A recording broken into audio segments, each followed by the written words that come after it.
where we ended off Monday, where did we stop? Freight forwarders and shipbrokers. Okay, so we talked about shipbrokers, which what do shipbrokers do? They find the ship for the cargo.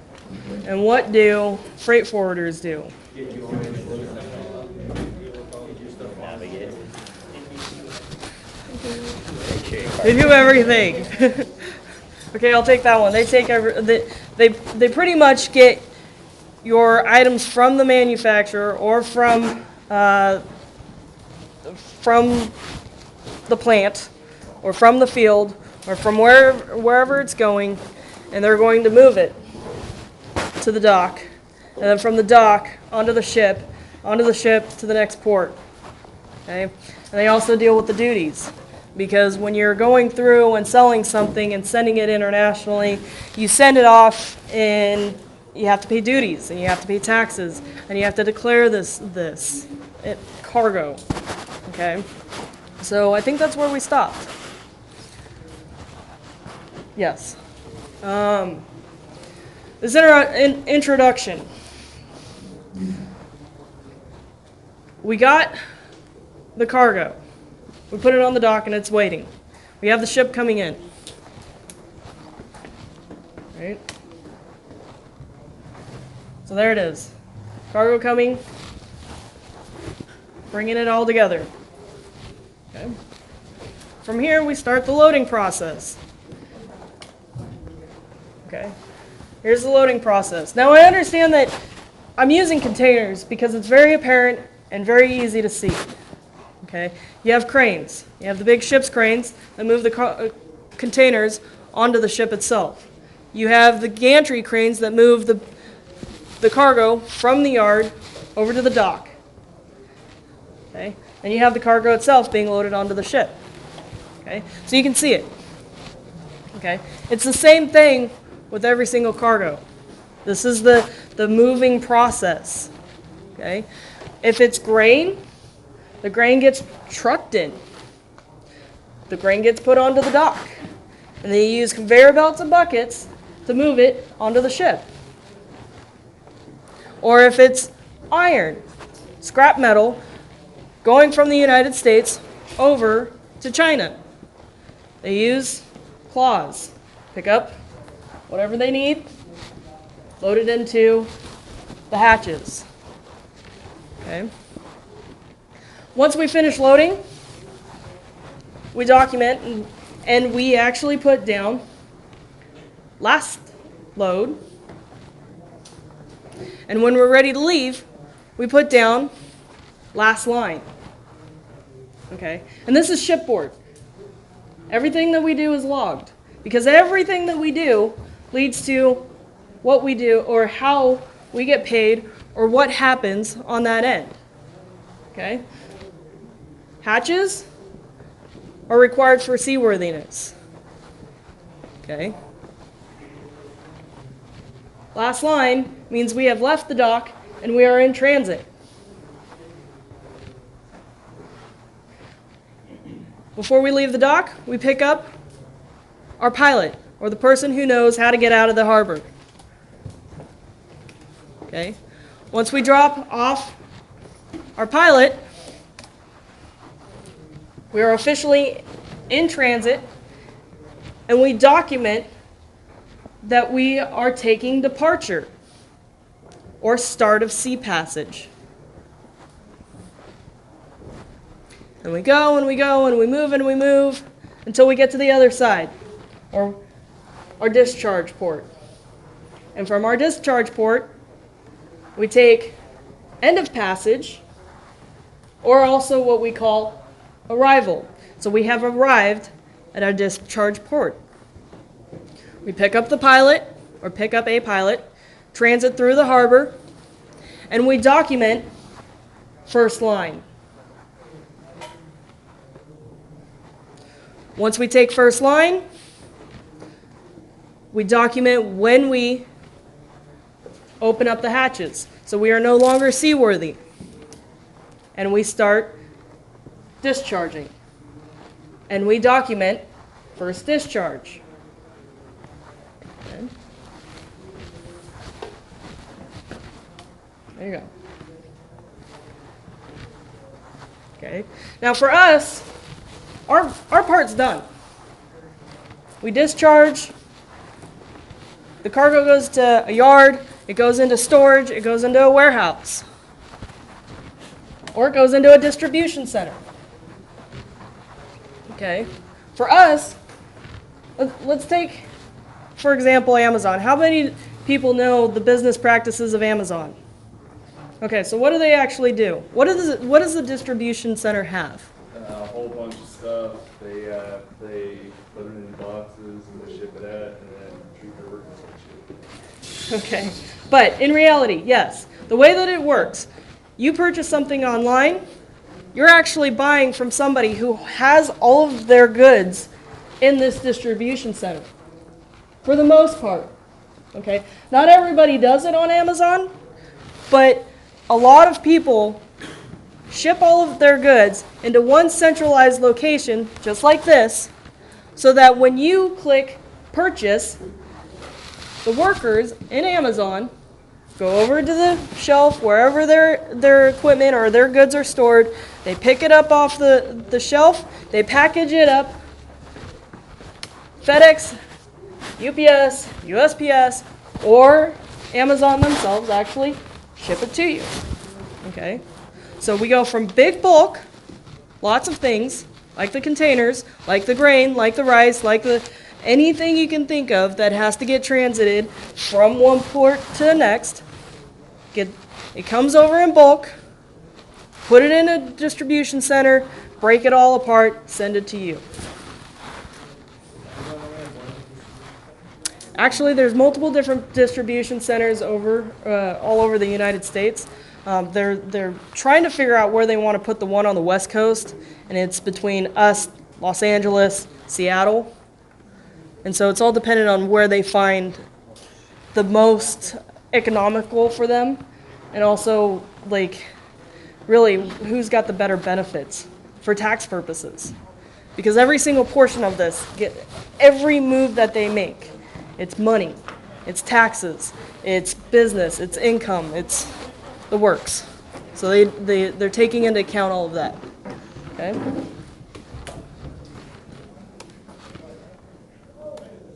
Okay. So now we're moving on to the chartering. Okay. Oh. All right, so we're going to the charter. Now the charter is the contract. Okay? We have multiple different contracts and multiple different ways of doing this. But the whole point of this specific slide this specific lecture is about the actual moving of a bulk good. Bulk carriers. Okay? Container ships and liners, or things that have a standard pattern. Like, I know that this vessel is going to get here at 10 o'clock on Friday morning, and it's going to be in Los Angeles at 11 o'clock tomorrow, or Thursday, whatever. They have different agreements, but they're all based off of what we have done here, okay, in the bulk side. All right? So a charter party. It's the agreement made between the ship owner and the owner of goods in a contract. Okay? For the contract of affreightment, the reason why I bring this word up, because you're going to hear it interchanged throughout your career here. Okay? The contract of affreightment, used when a ship owner or operator agrees to transport a quantity over a fixed period of time. Okay, so the two major charters that I'm going to talk about is a time charter and a voyage charter. Okay, so just looking at the name, I want to move, for a voyage charter, I want to move a good or cargo on just one voyage. Does that sound like a contract of affreightment? Why not? It's one voyage, but isn't it a fixed amount of time? It's a fixed period, one voyage. Yeah? It is.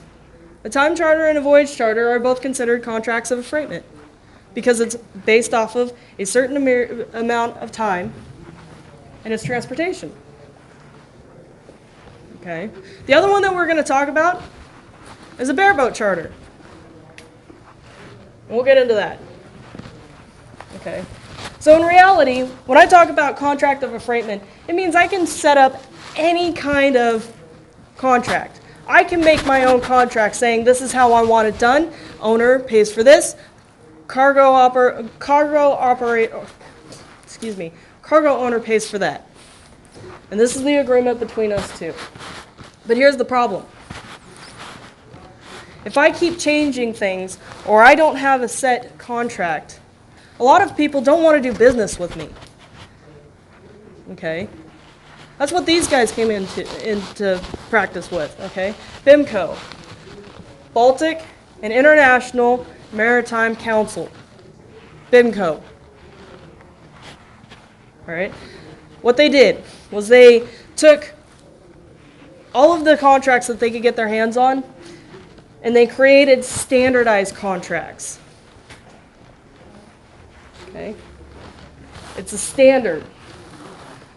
So when I say that this agreement is for general contract of 1994, that means these are the standards that we're going to deal with. That means you pay for this, I pay for this, and nobody can say anything unless we don't agree to that. And then we just mark it out, say this is not what we agreed upon, and write something else in.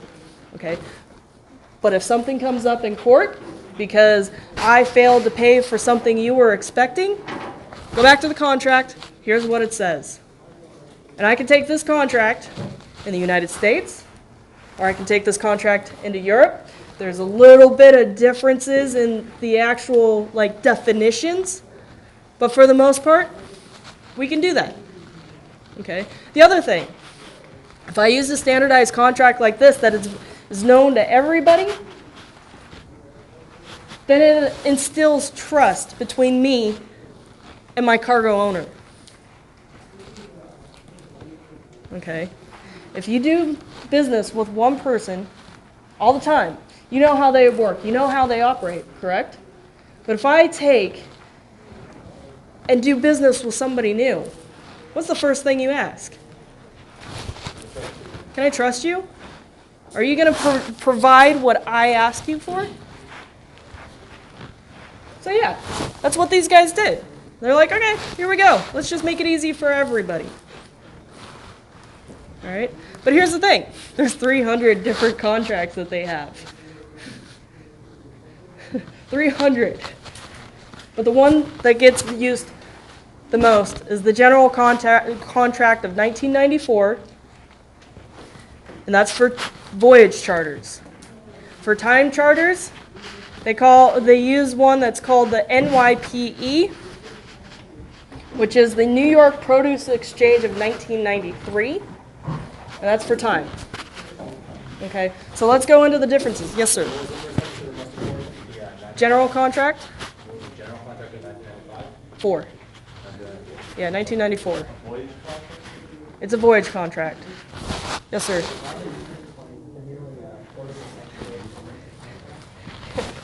Okay, how old is our industry? It's very old. Okay, so in technicalities, you look at a general contract from 1994, that's pretty new. And there's actually a newer one out there from 2001, but the standards don't change very often. This is how we do business in the bulk world. Everybody's familiar with it. We like it. We don't want to change it. Why reinvent the wheel? Okay. Say again? I mean, we can continue reinventing Tesla. It's okay. But in reality, we don't like that. Okay. All right, let's step back. So we did talk about freight forwarders. We did talk about shipbrokers. Okay.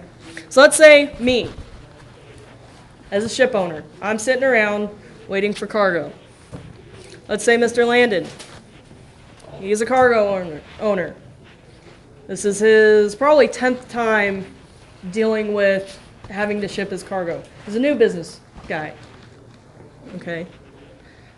And so at this point, he's trying to figure out who is going to carry his cargo. He doesn't have anyone specified, but he knows that he's got to get this cargo moved. So what does he do?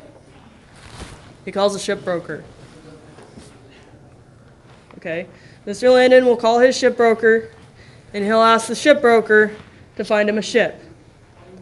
So the shipbroker goes down to the Baltic Exchange, which is the largest bulk carrier broker group. Okay, it's actually a building in London that they all get together.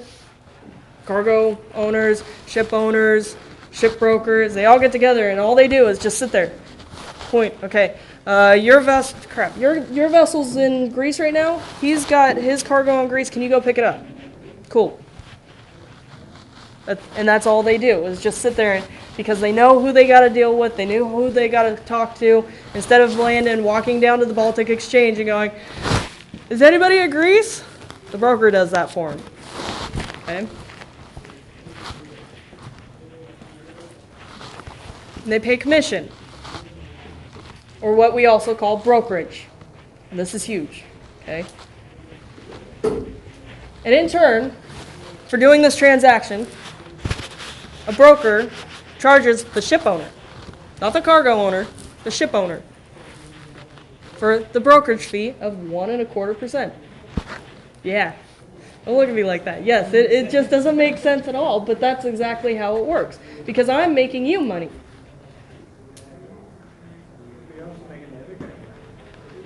He's just trying to get his cargo moved.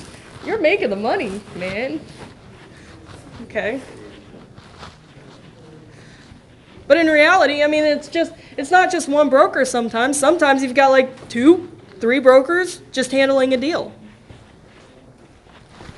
So do those 3 brokers split the 1.25%? There's and I'm not going to get into this because it gets way too complicated, but you can get the cargo owner broker will take some, or you can have a set of brokers who agree to a certain percentage and split it between those 3, or I can sit here and say, you'll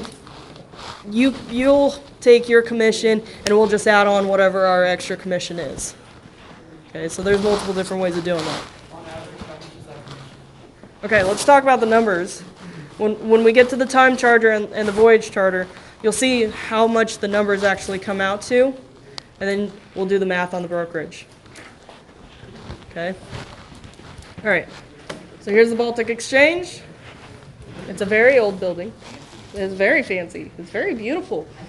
Good job, England, right? They do a beautiful job on everything that they do. Okay. But that's exactly what they do. I mean, even today, you'll walk into the Baltic Exchange, and there are people making deals all over the world, internationally, right here. Okay? All right, voyage charter. The voyage charter.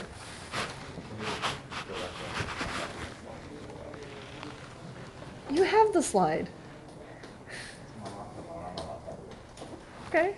You have your laptop for studying, right? It's all on Brightspace.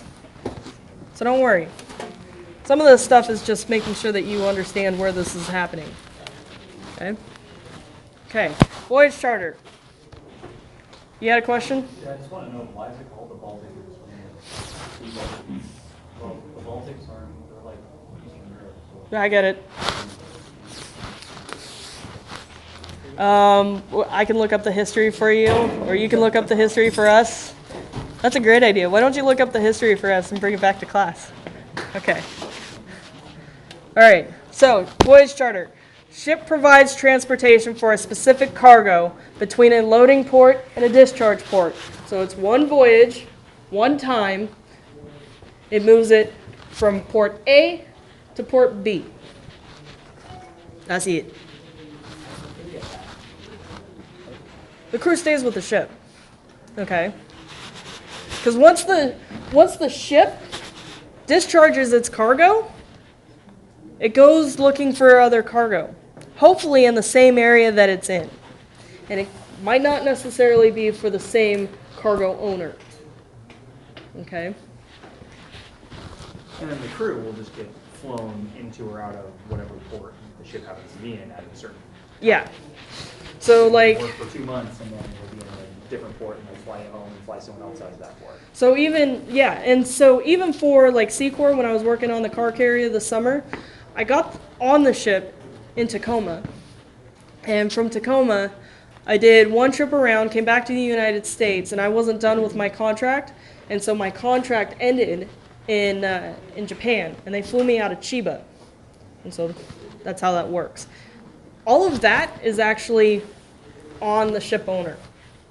So the ship owner handles the crew, the maintenance, the insurance, all operational costs, opening and closing of the first hatch,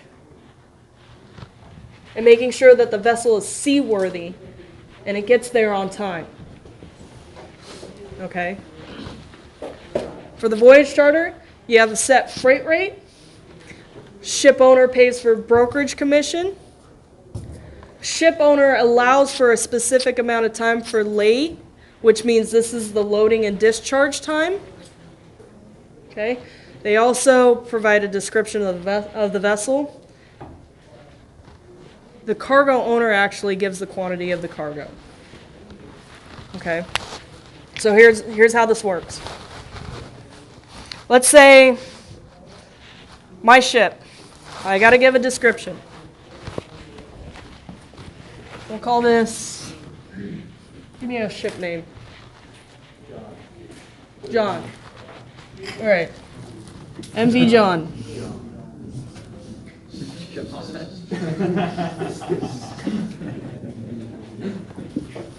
How about we call it John Doe?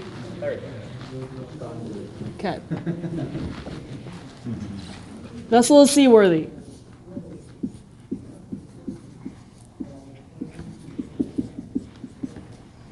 ABS class. We'll talk about ABS later.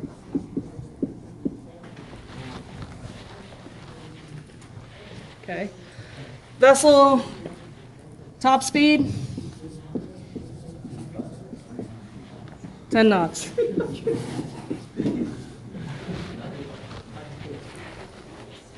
Okay. I can load 12,000 metric tons. Okay. And at this point, I'm in, give me a port, Yokohama. I'm calling it Yokohama. Okay. For the cargo owner. Can you guys see this over here? Okay. So the cargo owner says that he's got 10,000 metric tons of rice. It's actually back-asswards, but he's got 10,000 metric tons of rice that we need to load in Mizushima. Okay. So MV John Doe, the ship owner of MV John Doe, states that he can pick up this cargo, and he will be there on 8:30. So he can arrive at the port on 8:30.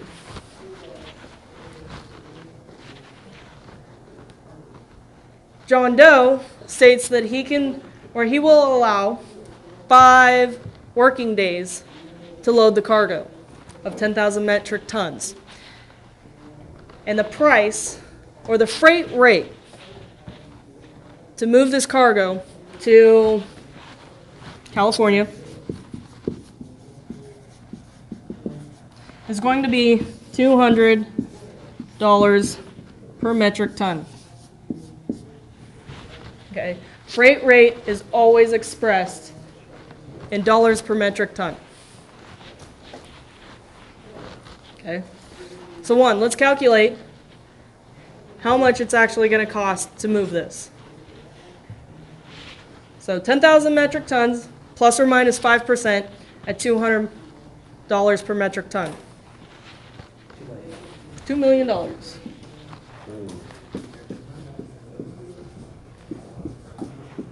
Mr. Costa, what did the brokerage fee just get paid to? Or how much of a brokerage fee did the guy make?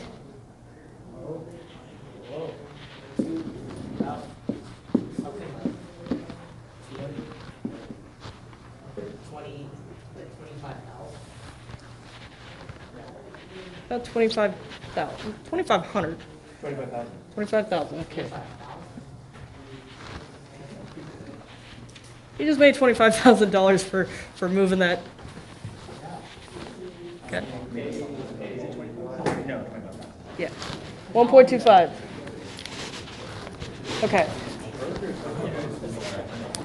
All right. So in reality, $2 million to move this from Mizushima. It's going to be approximately 2 weeks to move it back to California. Okay? We have allowed for 5 days of loading.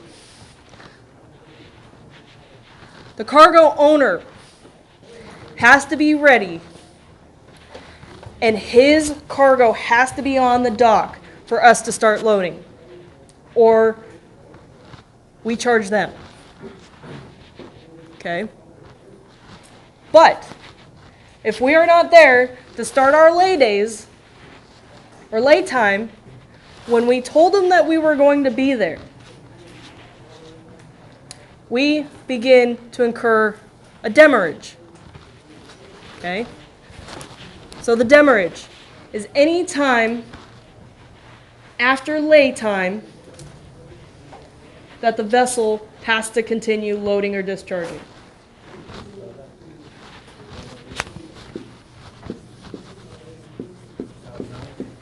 Just how it sounds, demurrage. Yes, sir. I have a question from before about how you got the 2 million. So did you add 10,000 and 12,000 and you said plus or minus 5? Plus or minus 5%, so they can actually load a little bit more or a little bit less. But I Okay. multiplied it, not added So it. you multiply those two? Yes, And then plus or minus 5%, which is 0.05? yes, Okay, got it. Just wanted to make sure. yeah. Cool. Okay. So let's take this back into the reference of the time that I actually took arrival versus time of taking departure versus last line versus when I open up the cargo hatches. Okay, so the ship owner actually pays for opening and closing the hatches. Okay. We also sat here and said we took arrival. We said that we were in port at this specific time. If it's after, let's say 0800, that's when we said we were going to be in Mizushima. And we do not start cargo when we said we were going to at 8:30 at 0900. And it takes longer than 5 days, which would be 9/4 at 0900. If we don't load that 10,000 metric tons, every minute that we go past 9/4 at 0900 or September 4th 0900, the ship owner is paying for it. So what if we still start on time, but it takes longer than 5 days? If we still start on time and it takes longer than 5 days, that's on the cargo owner. Because he's paying for the loading. Are there exceptions provided for like something that happens? Depends on what it is. And there's always rules and clauses and all of this. But in reality, for the ship owner, this is the least liability for them is to do a voyage charter. Because I can sit here and say if there's weather out there and we have a delay, that's not on us. If there's the only thing that would actually stop us from loading or discharging and paying would be if it was our negligence, if the ship owners were negligent, like we provided an unseaworthy or unfit vessel. Like extreme weather. Extreme weather, we all know that happens, and that's on the cargo owner too. Yes. If we have to reroute for the safety of our vessel, that's not on us. But if you're underway and something damages the ship while you're underway and it's being crewed by the ship's crew, then the ship owner would be liable for that. And the damages to the vessel underway are not the property owner's responsibility. So if we provide, so let's say this one, we're in rough weather, but we're not in extreme heavy weather where we're required to reroute. Okay, if we're in a heavy weather and one of our seals on our hatch gives way and water starts spilling in and destroys the cargo, Ship owner. that's the ship owner. Okay, it really is, because at that point, one, you didn't provide the correct amount of maintenance, which is Seaworthy. does not deem the vessel seaworthy. At that point, it's on you. Okay, but if we, under due diligence, reroute because we have to, it's too rough for what we're trying to do, and we know at that point something might go bad, it's not on us. If the skipper that would be financially liable in any way for No. He has a potential of losing his job because he's costing the ship owner money, but he is not himself liable unless he breaks a law, which we'll talk about that when we get into regulations. Loss of cargo in bad weather? That's us. Unless, and actually it does start coming on to us a lot more, because I've had issues where people have not gone back and checked lashings on cargo or on the containers, and right outside of San Francisco, it wasn't even rough. It just fell off because they were too loose. Duh.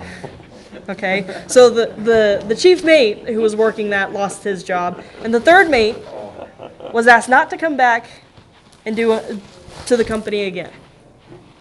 Okay, so it does happen. Sounds like this industry is very big on scapegoating. Even if there's not exactly. That's kind of their problem. It is it is part of our requirement that we do double check the loading and discharging. But what I'm saying is, it kind of seems like they really, really want to find somebody. They really want to find somebody to fault. So why not? Because if it's his fault, or if something happens to this cargo because he didn't do his checks, why should I be liable for that? Why should I have to pay for the loss of my cargo when he didn't check the lashing? No, yeah, that's true. I guess I'm more referring to also bad weather. You know, it always seems like even if no one's at fault, someone's liable. Like, there is no situation. Unfortunately, it's 6 one way, half a dozen the other, and it's a matter of looking at the numbers. Because unfortunately,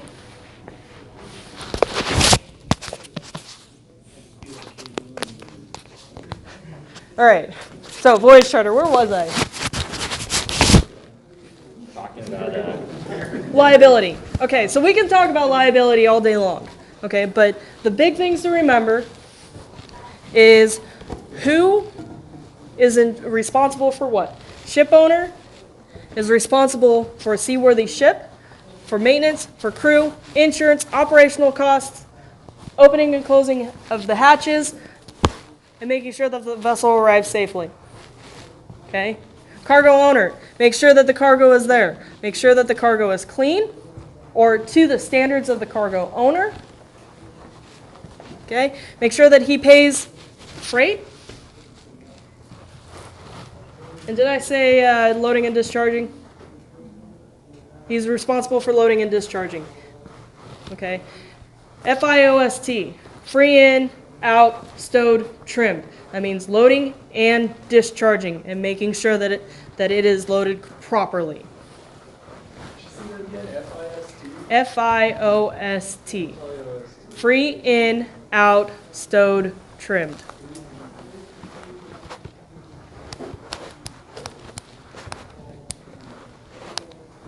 Okay?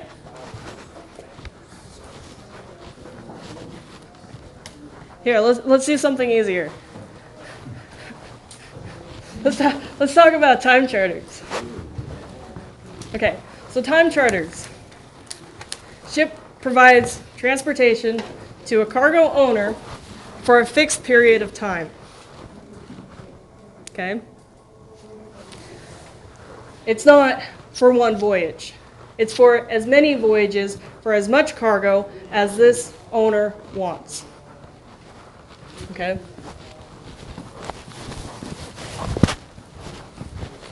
I'm going to use a real one.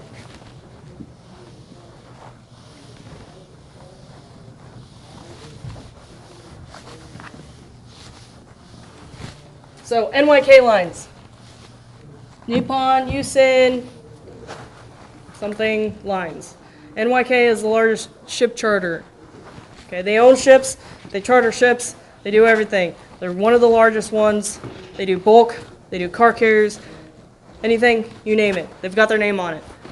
Okay? My ship, the Green Bay, is a time charter for NYK.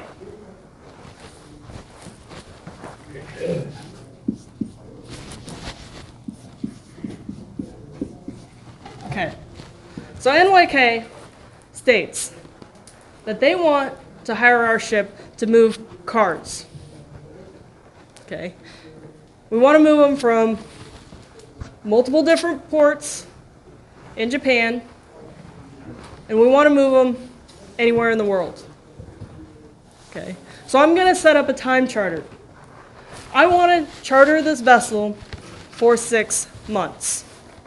180 days. Okay? The way that they work, it's a set hire rate. So we give them a day rate. So in order for them to charter us, it's $20,000 a day at 180 days. Okay, do the math. Go one more zero.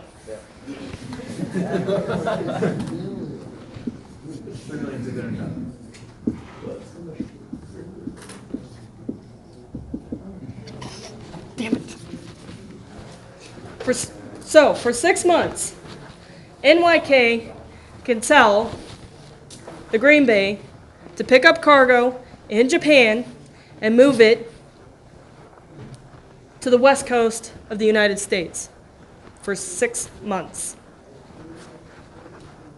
Okay? So, the ship provides a seaworthy ship. Maintenance, crew, insurance.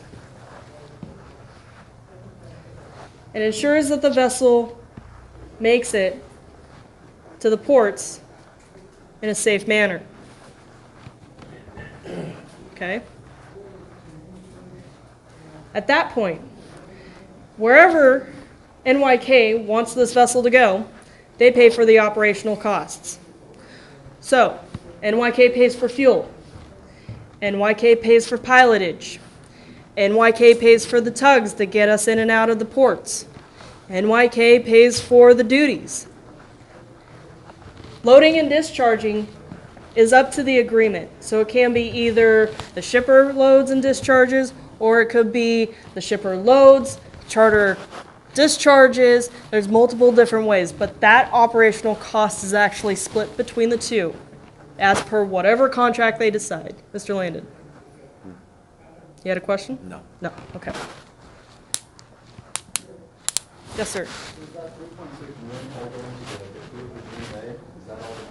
That's for the ship's operational cost and whatever it costs to actually, make a profit. Okay. Costa, what's going to be the brokerage fee on that? 30, about 40,000.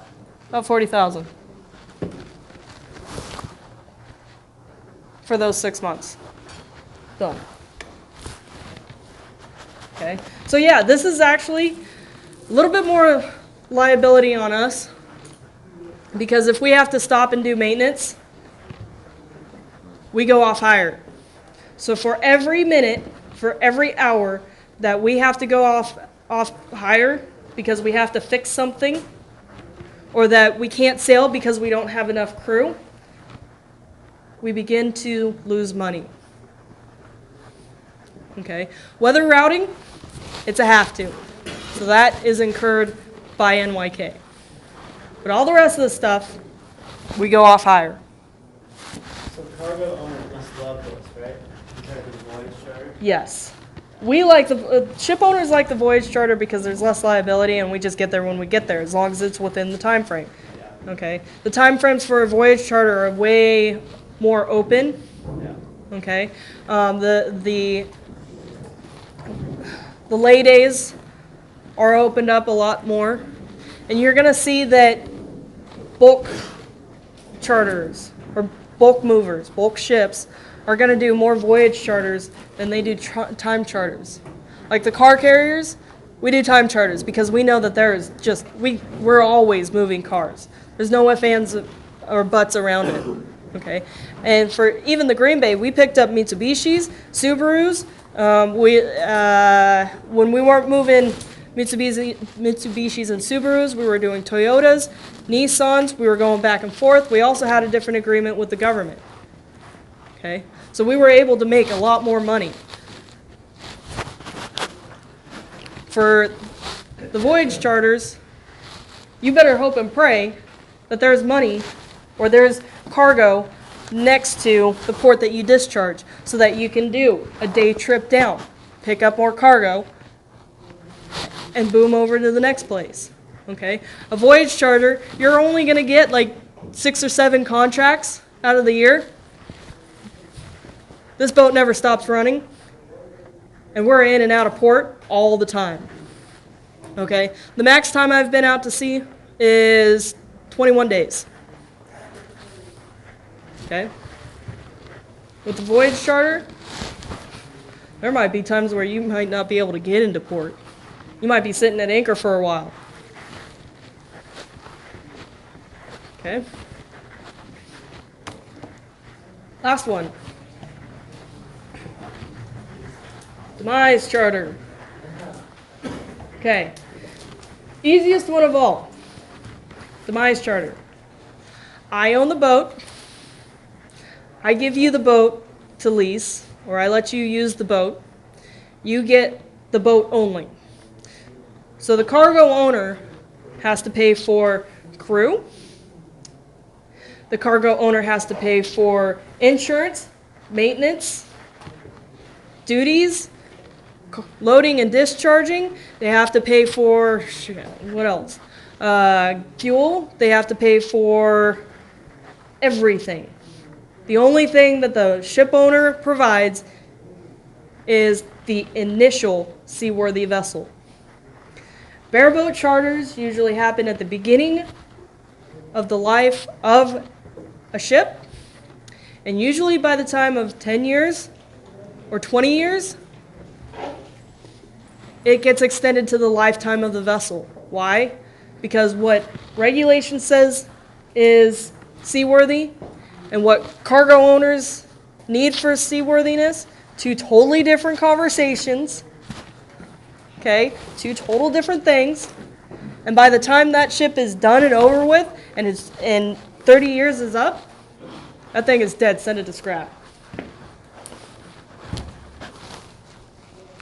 Okay, so a lot of times a ship may get another life when the ship owner sells the boat, whether it goes to a scrapyard or somebody picks it up, tries to put some money into it just so that they can deem the vessel seaworthy so that they can make money again. Okay, so like I said, voyage charters, you're going to see a lot of bulk carriers that do voyage charters. You're going to see a lot of car carriers do time charters. For bareboat charters, you're going to see a lot of tugs. Okay? So somebody makes a tug, and this is all hypothetical. Let's say Crowley makes this brand new harbor tug. But they don't want to run it themselves. They just want to own the boat. They don't want the headache. And so they buy this boat, they make this boat, and then they lease it. So let's say Harley Marine. And Harley Marine will assume the responsibilities of that vessel and pay Crowley for the use of it up until the end of its lifetime. Is it like a percentage of everything, or is it just like a set price? It's a set price usually. So they'll say like, okay, give us, I created the boat, and for the use of my vessel, it's like $3 million a year. Here you go, 30 years. I'll depreciate it when it gets older. Why would they just want to buy their own vessel? Because they don't have the funds to do it. A lot of times that's what happens, because you got to have the lump sum and you've got to have the assets to do that. Okay. Yeah, you can go to banks, but if you don't have the bank's backing, you can get away with having a company own one, most likely. What if you're like the ship owner or whatever, the shipbuilder, and you like charter it out like that, and they take like crappy care of it or something, and then you lose money because it's like they sink it, or they just don't like maintain it or whatever. Scrap it. It's a loss. It really is. It's a loss. Sorry. Okay. And here's another one. Oh, I know. You guys must love this.